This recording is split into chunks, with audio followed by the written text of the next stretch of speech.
बच्चों, शब्दों का वर्गीकरण प्रकरण के अंतर्गत आज हम लोग चौथा शब्द भेद विकार या व्याकरणिक प्रकार के आधार पर शब्द भेद पढ़ेंगे।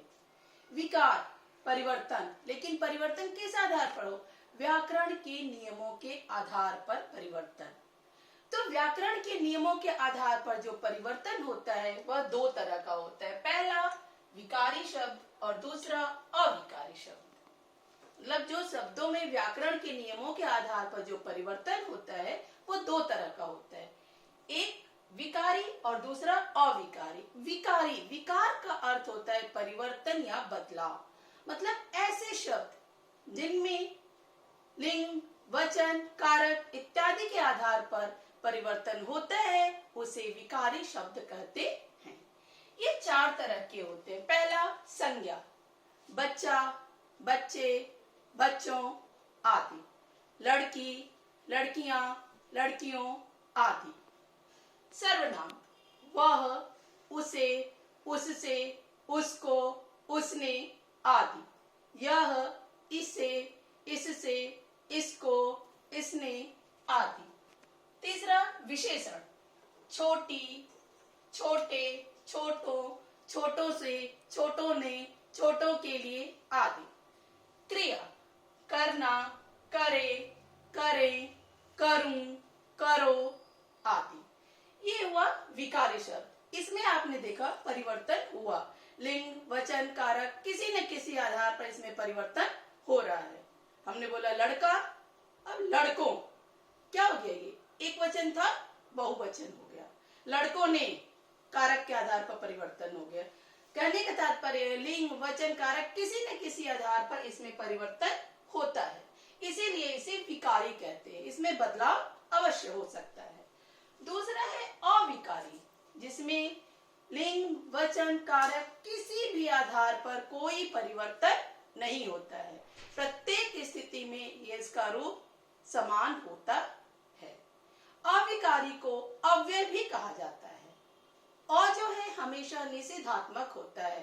अ का अर्थ होता है नहीं और विकार का अर्थ बदलाव। मतलब जिन शब्दों में लिंग, वचन, कारक किसी भी आधार पर कोई बदलाव ना हो उसे अविकारी शब्द कहते हैं। अव्यय शब्द भी कहते हैं। अ का अर्थ होता है नहीं और व्यय का अर्थ छोटा करना, तोड़ना, बदलना। जब हम किसी चीज को व्यय करते हैं तो उसका रूप बदलता है। तो जिन शब्दों को किसी भी आधार पर हम व्यय न कर सके, छोटा न कर सके, तोड़ न सके, परिवर्तित न कर सके, वे अविकारी शब्द कहलाते हैं या अव्यय शब्द भी कहलाते हैं। इनके 5 भेद होते हैं। पहला क्रिया विशेषण, जैसे तेज, धीरे, आज, कल, परसों आदि। संबंध बोधक शब्द, जिससे हम एक संज्ञा सर्वनाम का दूसरे संज्ञा सर्वनाम से संबंध पता करते हैं।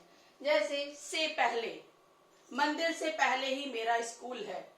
अब लड़का भी बोलेगा तो वही बात बोलेगा, लड़की भी बोलेगी तो वही बात बोलेगी। से पहले में कोई भी परिवर्तन नहीं होगा। उसी प्रकार समुच्चय बोधक, समुच्चय बोधक में किसी भी प्रकार का परिवर्तन नहीं होगा। अथवा, किंतु, परंतु, तथा, इसमें किसी भी प्रकार का परिवर्तन नहीं हो सकता। जैसे आपने बोला मैं तुम्हें अपनी किताब दे दूंगी, लेकिन उसके बदले में तुम मुझे अपना नोट दोगे तब।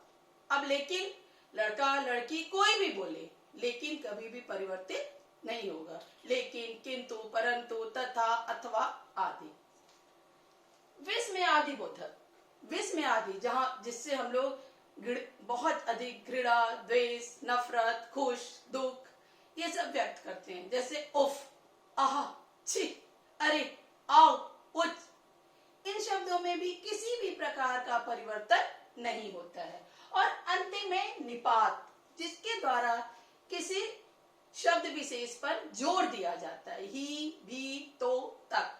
इसमें भी किसी प्रकार का परिवर्तन नहीं होता है। जैसे आपने कहा मैं तुम्हें दे तो देता, लेकिन तुम ही तो देर कर दिए। अब ये जो ही है ये जोर डाल रहा है और इसमें चाहे वो लड़की बोले चाहे लड़का बोले उसमें किसी भी प्रकार का परिवर्तन नहीं होगा। विकार के आधार पर शब्द भेद यहीं पे समाप्त होता है। अगला और अंतिम प्रयोग के आधार पर शब्द भेद हम लोग अगले वीडियो में पढ़ेंगे। धन्यवाद। आपका दिन मंगलमय।